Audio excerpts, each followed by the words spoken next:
vamos a seguir todo porque se acabó el tiempo. No, dicho, nos lo hago por 10 minutos, que por alguna razón. Pero bueno, entonces ya habíamos mencionado el problema de insuficiencia cardíaca. Esto lo pongo otra vez para enfatizar algo que ya les dije. Lo que sale de aquí regresa para acá.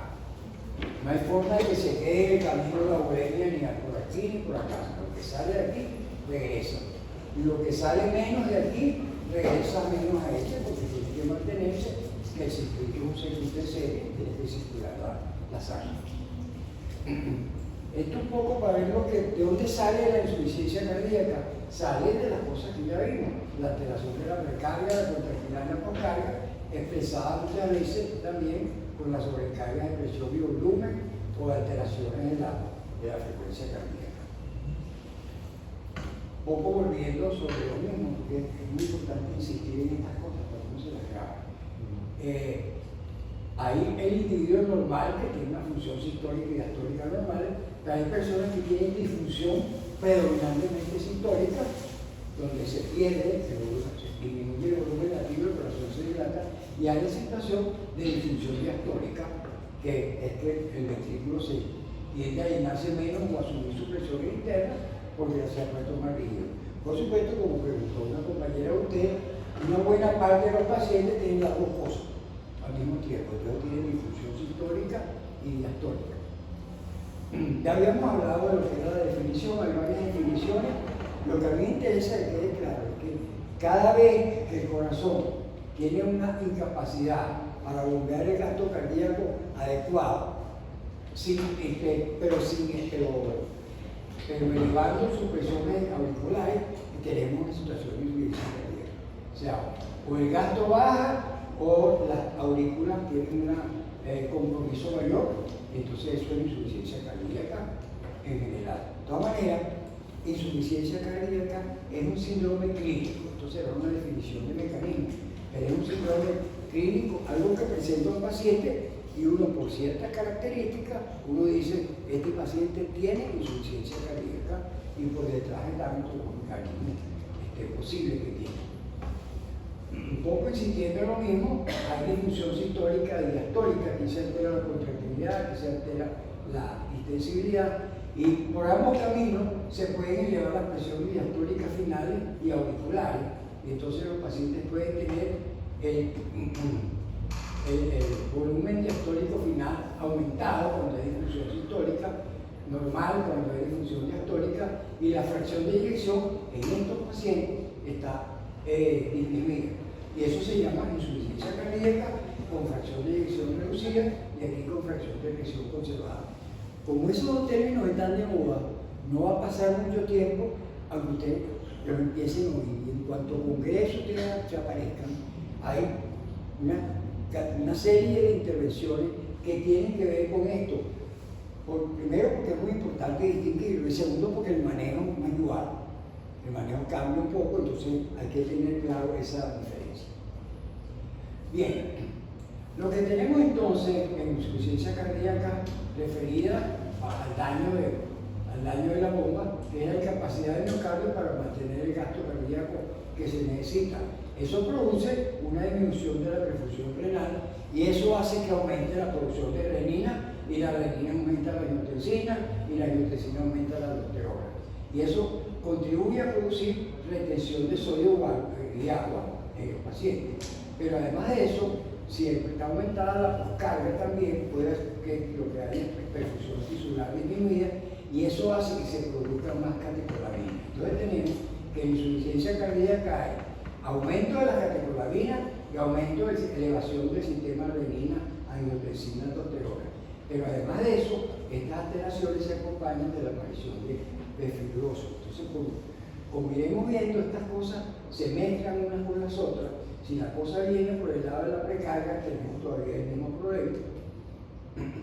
Y entonces aquí aparece lo mismo con un poquito más de detalle, pero siempre insistiendo en que la disminución del volumen latido y la presión arterial se produce vasopresina, más angiotensina, aldosterona, retención de sodio, y hay aumento de la uremia, aumento de la precarga del corazón y aumenta el trabajo cardíaco. Además está lo de la respuesta simpática, que es muy importante, que produce vasoconstricción. Eso aumenta la carga del corazón y aumenta la demanda de oxígeno del corazón, por lo cual el corazón, que ya pudiera estar isquémico, se pone más isquémico.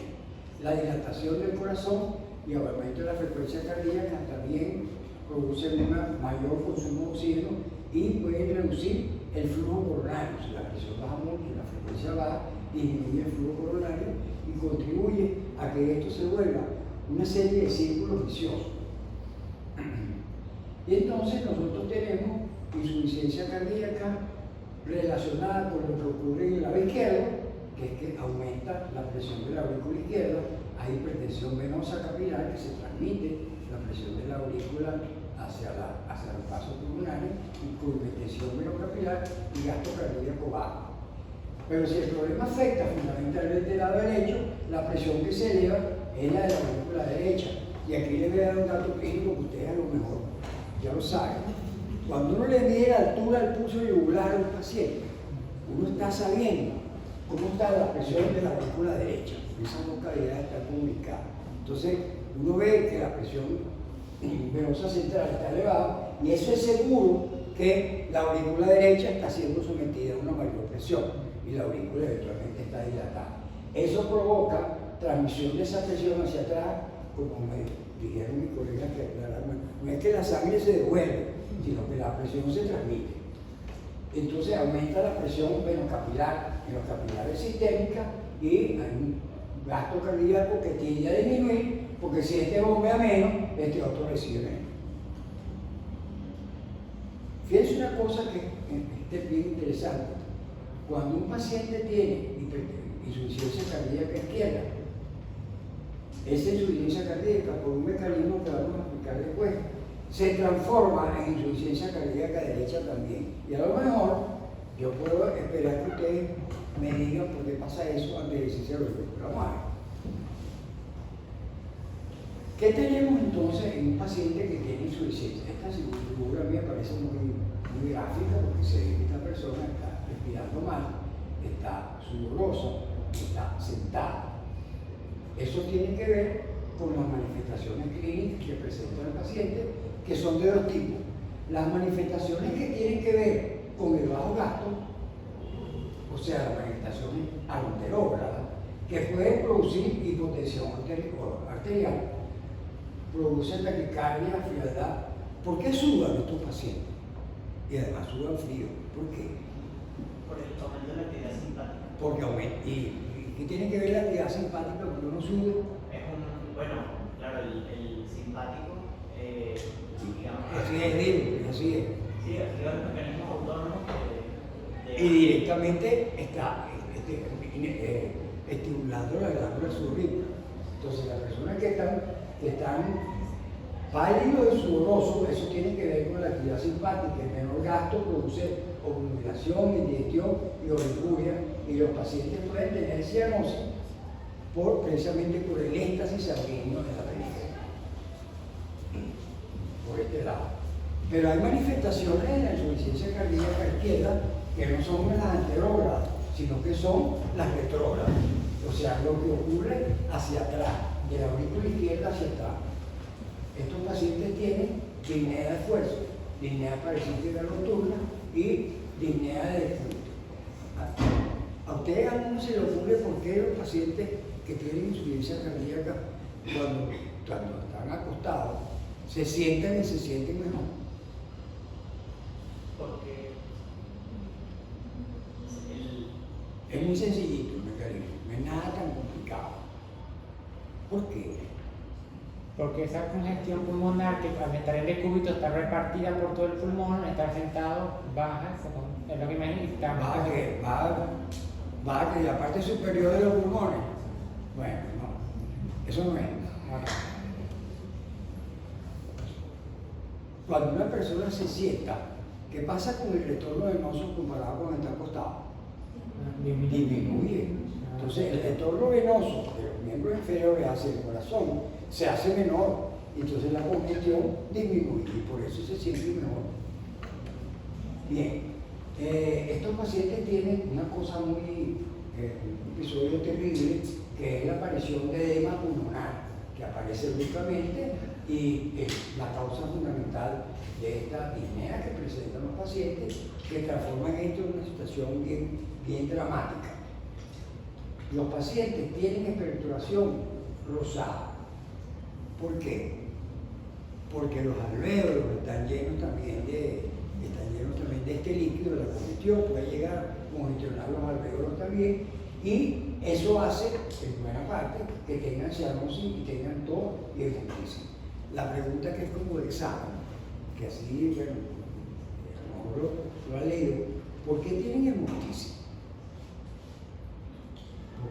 Porque los alvéolos no tienen El aumento de las presiones por los capilares pulmonares en general. Está bien, y se produce esa expectoración rosada junto con el líquido trasudado, pero hemoptisis.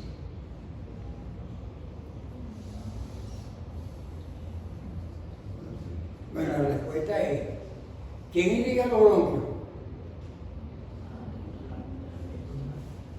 No totalmente, pero una parte de los bronquios, ¿quién los irriga? Ya se le olvidó lo del primer año. ¿No se acuerdan? Los bronquios los irrigan, además es muy fácil, los bronquios los irrigan la arteria brónquica. ¿Okay? Pero las venas brónquicas desembocan muchas de ellas en la aurícula izquierda. Aunque son venas, desembocan en la aurícula izquierda. Entonces, como la aurícula izquierda tiene aumentada la presión y se transmite, esa hipertensión venosa se transmite a los capilares venosos que irrigan los bronquios. Entonces los pacientes pueden tener tos y hemoptisis por ese mecanismo, por la congestión que tienen los bronquios. ¿Está claro?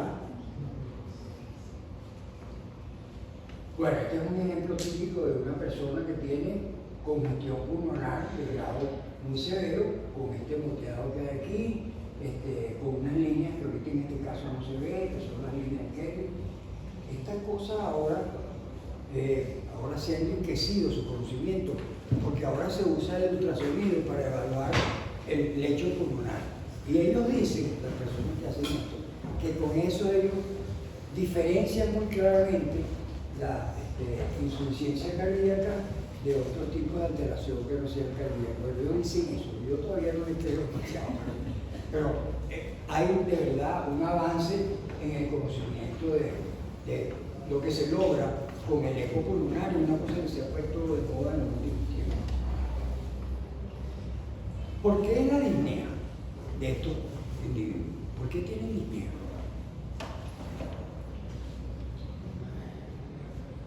¿Qué los hace tener dificultad respiratoria? Por la generación de transudados. Por la generación de transudados por el aumento de los capilares. ¿Y entonces? ¿Y eso qué causa?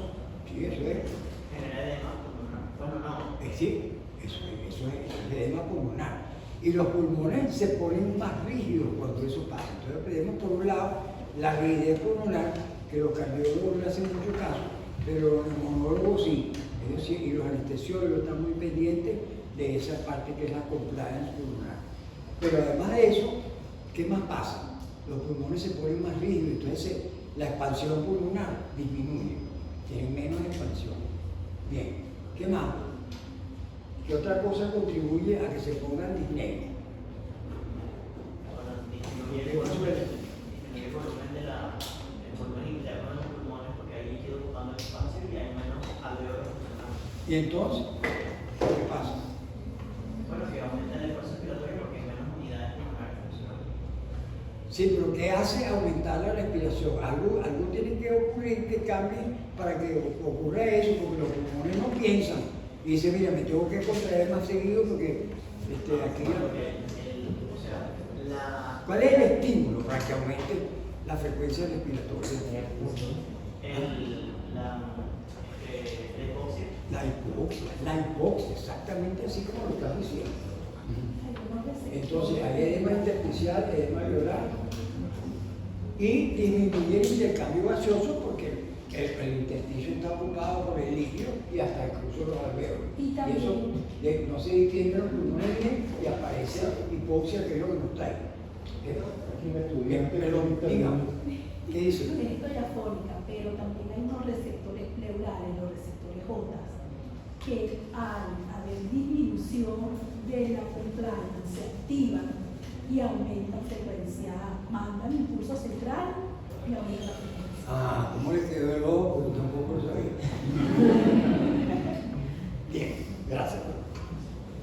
Bien, entonces, detrás de todo esto está el problema de la hipoxia, que crea este mecanismo, sumado a lo que acaba de decir la doctora, y eso tendrá que ver con tendrá que ver que cuando se drena a un paciente ocurre que también cesa ese estímulo respiratorio, no solamente porque le baja la hipoxia, sino que también a lo mejor hay eso. Bueno, gracias otra vez. Bien. Y entonces, bueno, estas son las razones por las cuales aparece la insuficiencia cardíaca izquierda. Fíjense, como yo les mencioné parcialmente, la insuficiencia cardíaca izquierda de alguna manera termina produciendo insuficiencia cardíaca del otro lado. Eso pasa. El paciente empieza con una cardiopatía que es solamente izquierda y después se vuelve derecha también. Entonces, en relación con la insuficiencia cardíaca derecha, obviamente tenemos también manifestaciones anterógradas. ¿Por qué? Porque si el ventrículo empieza a mover menos, el derecho, el izquierdo recibe menos. Entonces es lo mismo, el gasto cardíaco tiende a bajar con la misma hipotensión arterial, taquicardia, frialdad, sudoración, o sea, las mismas cosas que tienen que ver con la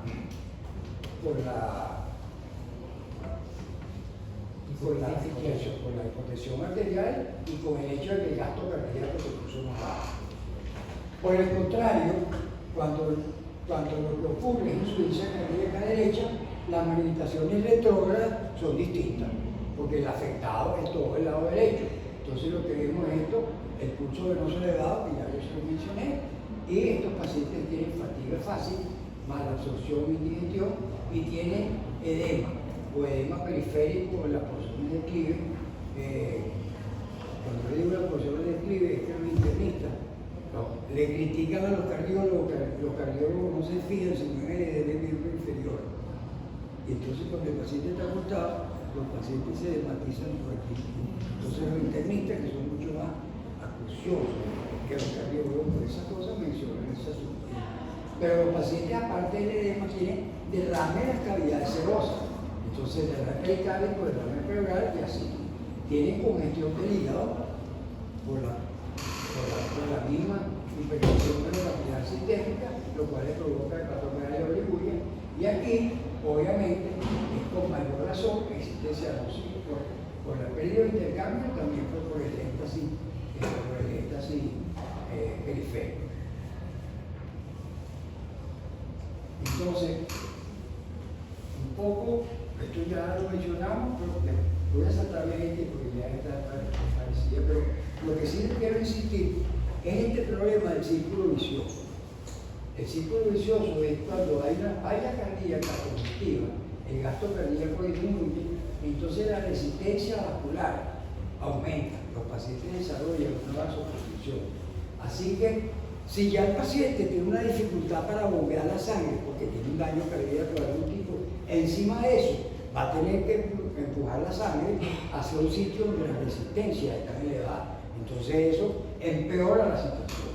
Los mecanismos compensadores que supone que hay son el sistema de angiotensina, aldosterona. Eso provoca, todo esto provoca una vasoconstricción excesiva y esta vasoconstricción excesiva contribuye a hacer que los pacientes tengan una descarga más alta y entonces es peor, como se señala aquí.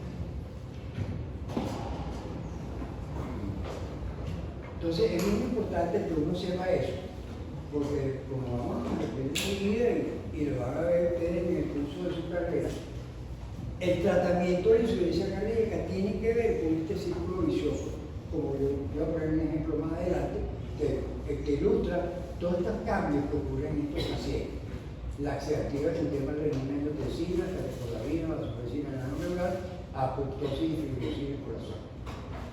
Y fíjense, ¿ustedes saben qué es eso? ¿Ustedes han visto esto alguna vez? ¿Dónde han visto eso? Un símbolo egipcio. ¿Dónde? Un símbolo egipcio. ¿En qué? Un símbolo egipcio. Ah, ok, eso es un símbolo egipcio de la salud. Pero este sí lo han visto, ¿no? Ese está todo los récipes, ¿no? O sea, esa R que dice los récipes no es porque es un récipe, es porque es un signo de salud y de tratamiento que viene de un símbolo egipcio. ¿Ustedes sabían eso? No lo sabían. Bien, entonces, fíjense, aquí vamos a hacer este pequeño ejercicio. Aquí tenemos las cosas que se alteran en una insuficiencia cardíaca. Si ustedes tuvieran que hacer un tratamiento a un paciente de este para compensar todo este lío, toda esta situación, ¿qué podrían hacer? A ustedes se les ocurra, ¿qué tipo de tratamiento se les podría dar? Darle que, por ejemplo, un antibiótico. No, ¿verdad? ¿Qué cosa?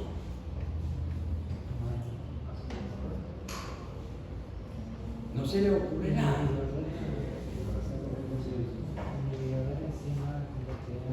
Ustedes saben que se le da un diurético, ¿verdad? No han oído de eso todavía. Bueno, a estos pacientes se les dan diuréticos. ¿Okay? ¿Por qué se le dan diuréticos?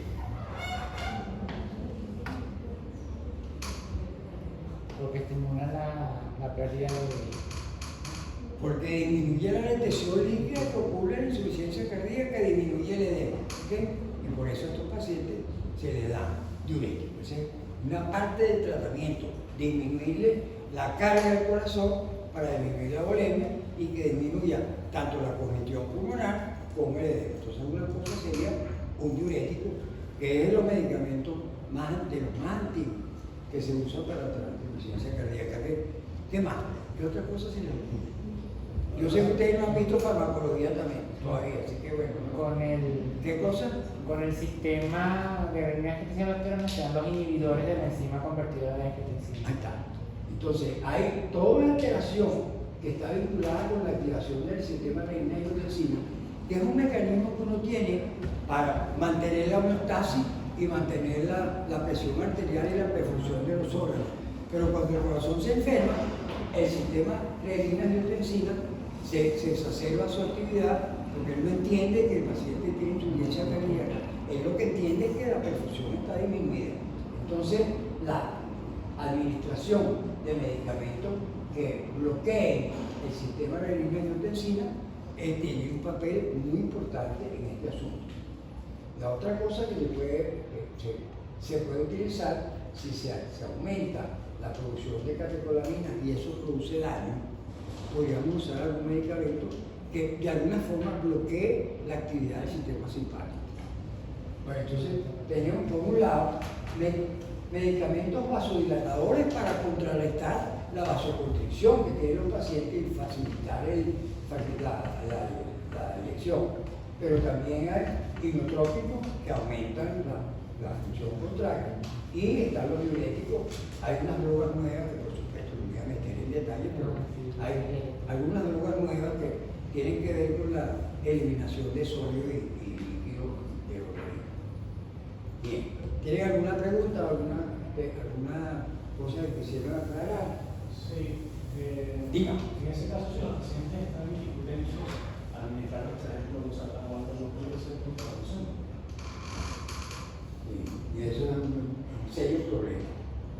Si un paciente tiene insuficiencia cardíaca, pero la presión arterial está en niveles críticos, entonces con esos medicamentos hay que manejarlos con precaución. Por eso un paciente de esto requiere una presión muy cercana, porque es verdad, si la presión arterial se pone en 60 milímetros de mercurio y tiene una falla cardíaca, hasta el mismo diurético lo puede poner peor, si uno exagera con eso, y un vasodilatador también lo puede poner peor. Entonces, allí hay que tener cierta el interés que el paciente sea seguido. Acuérdense que es una situación grave, porque incluso que el paciente se mejore, siempre va a tener la posibilidad de que se repita, porque es un problema vinculado a una alteración estructural. Entonces sí, eso es uno de los problemas que hay, las limitaciones que se tienen. ¿Alguien quiere preguntar algo más? ¿Está clarísimo todo? ¿De verdad? Bueno, pero nada.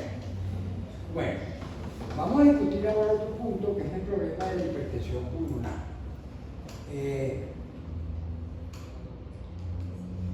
Como la gente a veces cambia las cosas, la doctora Dolores Moreno me hizo cambiar el nivel de presión arterial, el cual se considera hipertensión. Era 25 antes y ahora se volvió 20. Ahora se volvió 20. Entonces ya tener 20 o más, ya aplica hipertensión pulmonar de presión sistólica. Y a eso se llega con una serie de alteraciones que iremos viendo. ¿Por qué se produce hipertensión pulmonar en una persona? Los mecanismos fundamentales para que se produzca una elevación de la presión pulmonar tienen que ver, son de esta manera. Una, hay un mecanismo retrógrado.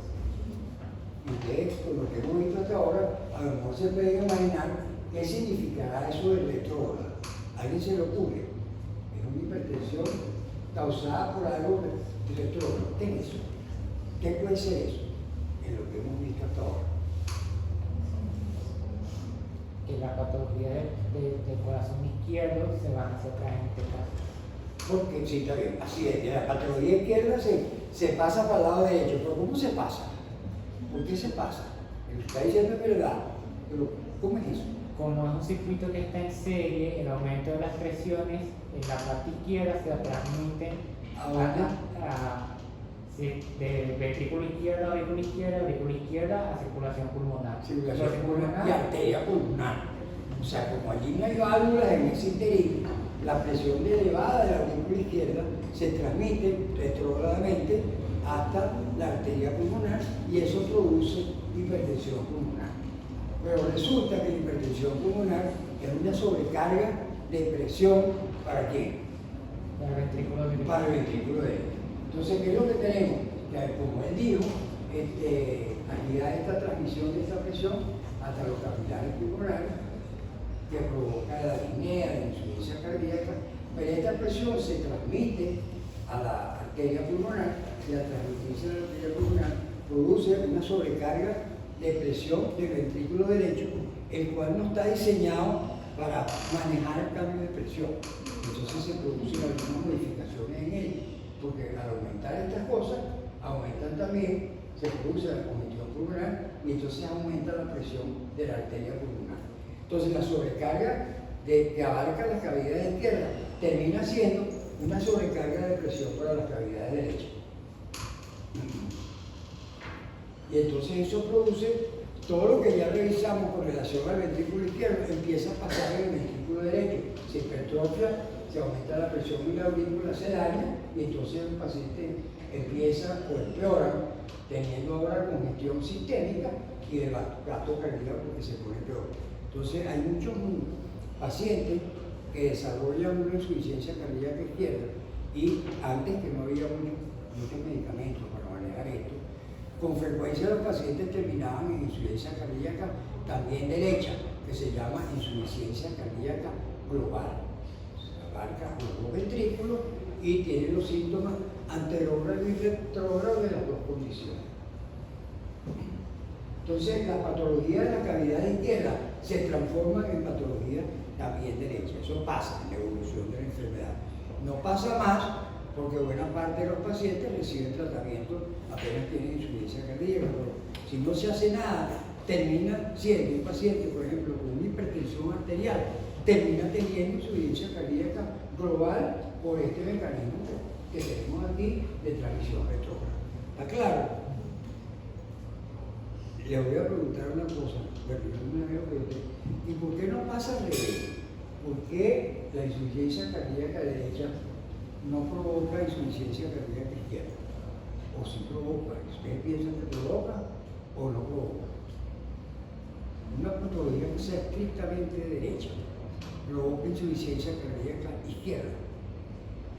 ¿Se le ocurre a ustedes? Bueno, de una manera muy crónica es posible, ¿Cómo? porque al fin y al cabo el aumento de la presión derecha se transmite a la circulación sistémica y de ahí va regresando hasta que llega. Ok, ya.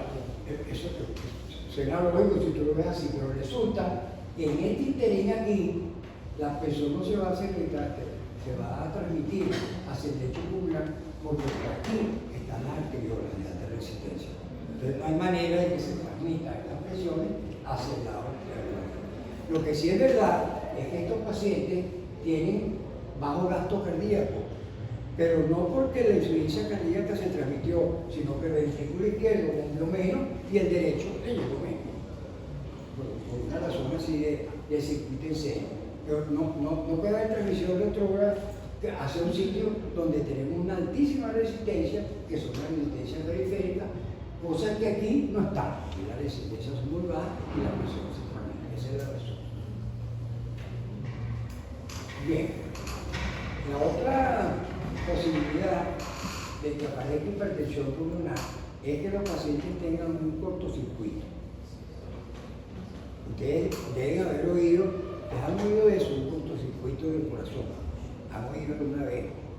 ¿O no han oído nunca? ¿Sí han oído eso? ¿Qué será eso?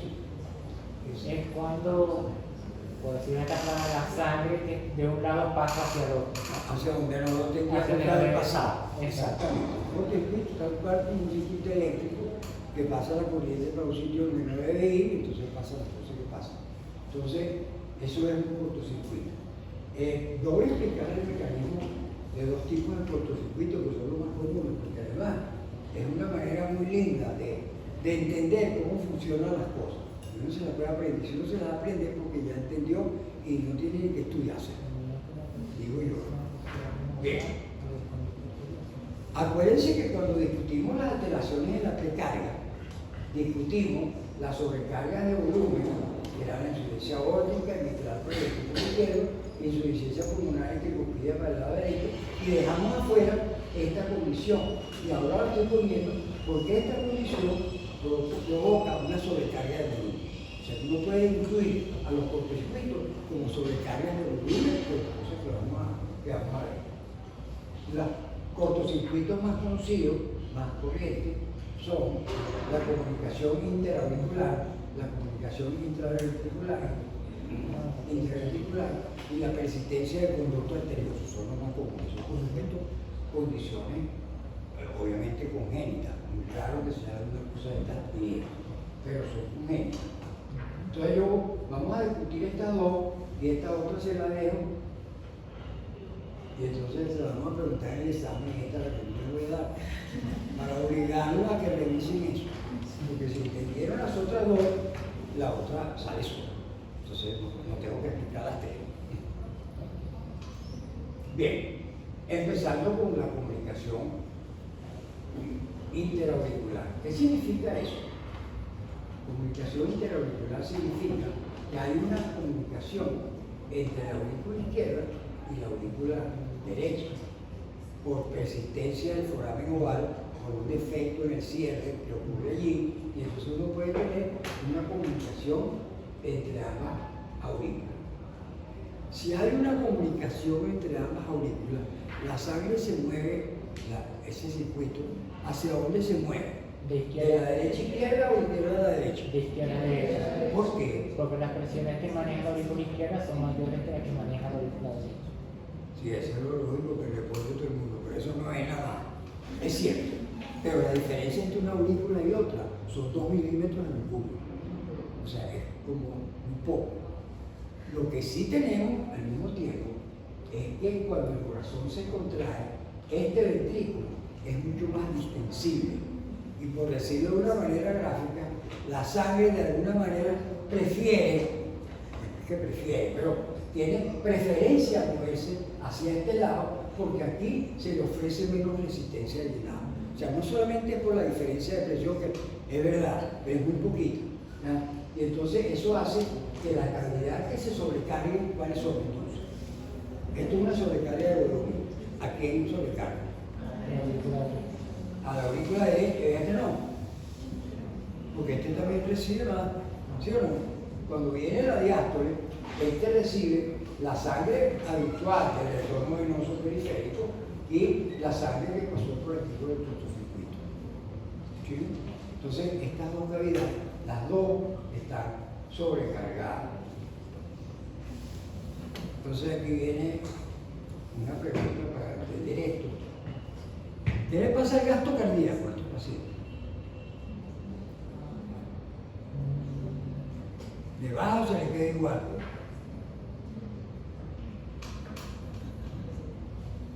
Creo que se mantiene igual. Bueno, si ninguno responde, yo le voy a decir cuál es la respuesta y ustedes me van a decir por qué. No baja. Estas personas no entran en bajo gasto cardíaco, sino que el gasto cardíaco hacia adelante, a menos de que esto sea una cosa masiva, pero en los casos habituales, el ventrículo izquierdo sigue pulgando lo mismo. ¿Por qué?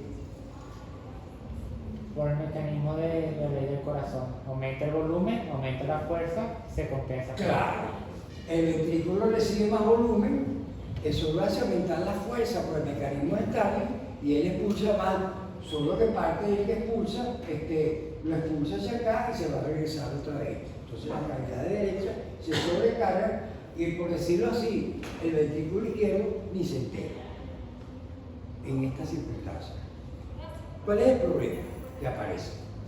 Es que este mayor flujo pulmonar que tiene esto provoca varias cosas. Una cosa, lo más importante, es que produce un aumento de presión de la arteria pulmonar y entonces las arterias pulmonares, las arteriolas pulmonares que habitualmente son un poco desarrolladas, se desarrollan más y va aumentando la resistencia del lecho pulmonar. Se va haciendo cada vez mayor la resistencia del lecho pulmonar. Ustedes se pueden imaginar, si la resistencia en el lecho pulmonar se eleva, se pueden imaginar qué ocurre. Se eleva también la resistencia de la arteria pulmonar. ¿Qué? Se eleva también la arteria pulmonar. Se eleva la presión de la arteria pulmonar. ¿Y qué le pasa al ventrículo? Sobrecarga de presión. ¿Y qué le pasa al ventrículo? Se pone más grueso, ¿no? Hipertrofia. Pero se hipertrofia.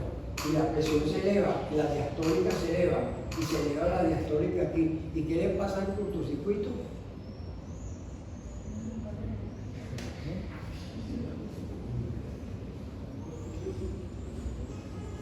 ¿Qué le pasa al cortocircuito? Se invierte o no se invierte. Si la presión sube en la aurícula, en esta aurícula y este ventrículo ya no es tan complaciente, pues el cortocircuito empieza a disminuir hasta que desaparece. Y en ese tiempo que desaparece, las personas que no saben de eso dicen: esta persona se curó.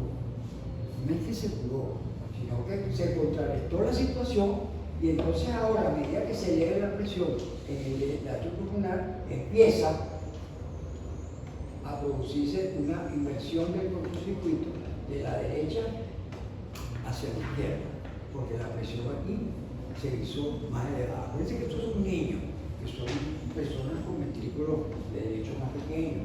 Entonces pasa esto. Entonces el cortocircuito se invierte y empieza a pasar sangre de la derecha hacia la izquierda.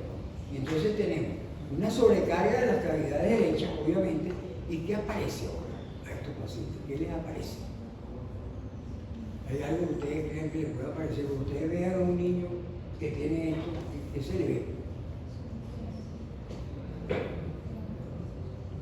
¿Cómo atender la crisis? A ninguno se le ocurre. ¿Qué pasa si uno le ponen sangre no oxigenada? No oxigenada. Cianosis. Que se pone un cianótico. Lo que pasa, el niño se pone cianótico. Entonces, cuando esta cardiopatía se invierte, el niño se pone cianótico.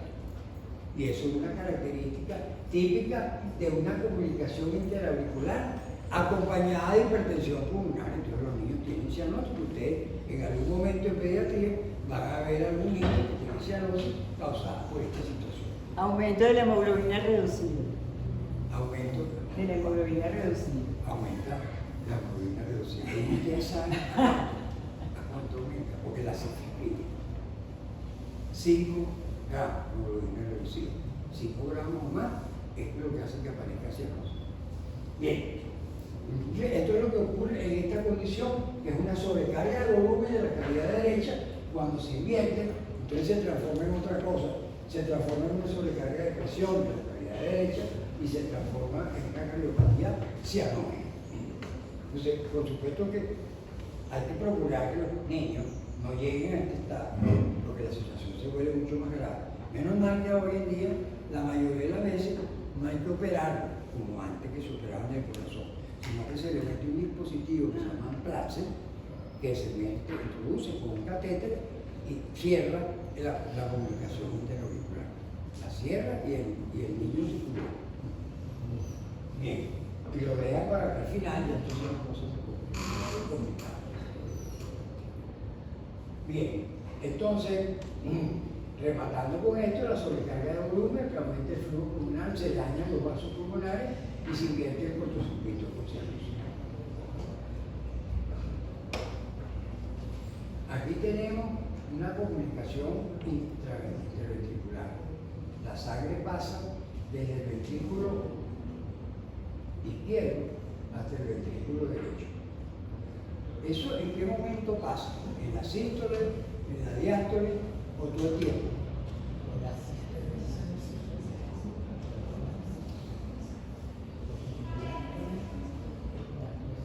¿Qué hace pasar la sangre de este lado a este? ¿Por qué pasa? Porque pasa de este lado al otro derecho. ¿Por qué pasa? La presión. Porque aquí sí es por la presión. La diferencia de presión es hasta 120 pi contra 20 pi. Entonces aquí hay todo el tiempo un gradiente de presión y estos niños tienen un ruido, un soplo que se oye todo el ciclo cardíaco. Entonces la sangre pasa de este lado hacia este lado. Y aquí viene una pregunta que exprímanse la venida un momentito y ustedes me van a decir cuáles son las cavidades que se sobrecargan en esta condición. Piensen un poquito.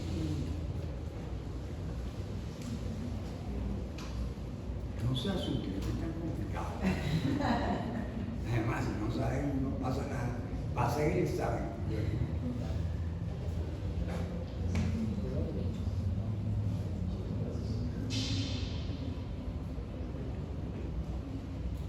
Por lo mismo el ventrículo derecho. Ajá. Bueno, está bien, eso no tiene la lógica de ese que tiene que hacer. El problema es que la sangre pasa de este lado hacia este lado en el momento en que el ventrículo derecho se está contrayendo también. Entonces, en ningún momento el ventrículo se está distendiendo, porque le llega la sangre proveniente del ventrículo izquierdo cuando él se está contrayendo. Entonces, ese ventrículo realmente no tiene una sobrecarga de volumen. En este tiene una sobrecarga de volumen. La circulación pulmonar. La circulación pulmonar. La arteria pulmonar tiene una sobrecarga de volumen, pasa más volumen, y entonces, ¿cuáles cavidades se sobrecargan?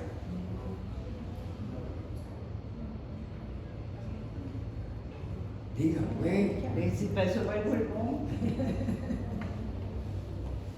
Si hay una sobrecarga de volumen de la arteria pulmonar, ¿a dónde se va esa sangre? A la aurícula izquierda. Claro. Y al ventrículo izquierdo. ¿Sí o no? Porque para dónde va a ir si la sangre sobrecargó de volumen la aurícula, la arteria pulmonar, regresa en exceso al ventrículo izquierdo. Entonces, paradójicamente, y por eso le digo este tipo de cosas que son bien bonitas, paradójicamente, una cosa que pareciera, pues lo que digo es lo que uno se lo ocurre, si pasa sangre del izquierdo al derecho, pues obviamente, al pasar sangre del izquierdo al derecho, la cavidad sobrecargada es en la derecha, y no en la derecha. Y fíjese que no por casualidad, las sobrecargas de volumen se llaman sobrecargas históricas, y las sobrecargas de presión se llaman sobrecargas sistólicas, porque una afecta durante la sístole y la otra afecta durante la diástole. Entonces, esto que recibe en exceso el ventrículo izquierdo es una sobrecarga diastólica, que se llena más el ventrículo y entonces se produce daño ventricular izquierdo. De hecho, estos niños, si se han dejado sin que se corrija el defecto, tienden a desarrollar insuficiencia cardíaca izquierda, porque el ventrículo que se daña es el izquierdo con esa sobrecarga de volumen que le aparece, para lo cual el ventrículo no está acostumbrado. Ahora, ¿qué es lo que ocurre?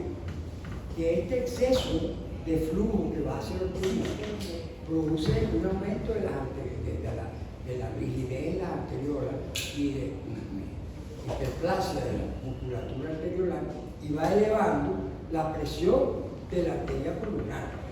Con el tiempo se va elevando la presión de la arteria pulmonar. Si se eleva hasta el punto que las presiones se vuelven iguales, pasa otra vez, el cortocircuito va disminuyendo y llega un momento en que se pone invertido. Entonces estos niños desarrollan una situación de sobrecarga de volumen del ventrículo izquierdo, ahora con mayor razón, porque están recibiendo esta sangre, pero además de eso, tienen insuficiencia cardíaca e hipertensión pulmonar. Entonces tenemos una sobrecarga de volumen de la cavidad izquierda con un cortocircuito de izquierda a derecha, y al aumentar el flujo y el daño vascular pulmonar se invierte el cortocircuito y estos niños terminan en cianosis. Y ustedes seguramente van a tropezar en el hospital con niños con cardiopatías congénitas mucho más complejas, pero en el fondo la mayoría de ellas tienen o una comunicación interventricular o una comunicación interauricular o una persistencia de conducto arterioso, que es la que le vamos a preguntar en el examen. Bien.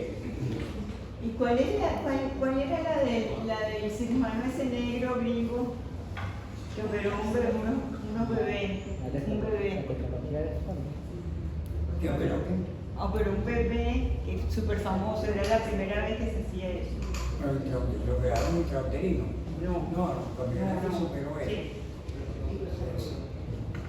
¿Cuál era? ¿Tú la viste la película? Era como... No, pero lo que está diciendo me suena de la tetralogía de Fama. Esa.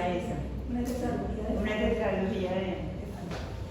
Sí, porque la tetralogía de Fallot, que es una de las cardiopatías más comunes, tiene como elemento fundamental que la aorta está colocada sobre el tabique interventricular. Entonces funciona como una sobrecarga, y además el ventrículo derecho tiene parcialmente obstruido. Entonces tiene una sobrecarga del ventrículo derecho, pero además de eso, la sangre por el orificio donde está la aorta cabalgando va hacia la periferia y los niños tienen cianosis. Entonces se hace una reparación, que es una manera sencilla de reparar, un cambio de una rama, una anastomosis, y ahí la reparación completa, que es mucho más complicada, pero que se puede hacer, porque esos niños se ponen cianosis. Bueno, faltan 10 minutos. No voy a entrar a esto, pero lo dejamos para la próxima clase. ¿Okay? Le quedan unos minutos para que pregunten. Por todo lo que yo le di, el doctor Pérez González le había dicho que el electrodo se pusiera al revés. Una informe que se toma al revés. La cosa más importante que uno aprende en la vida es una cosa que uno le preguntó, de verdad. Seguro, no tienen ninguna cosa que quieran aclarar. Bueno, tienen hasta el día del examen para revisar cómo funciona la persistencia del conducto anterior. Si una pregunta del examen soplada ya.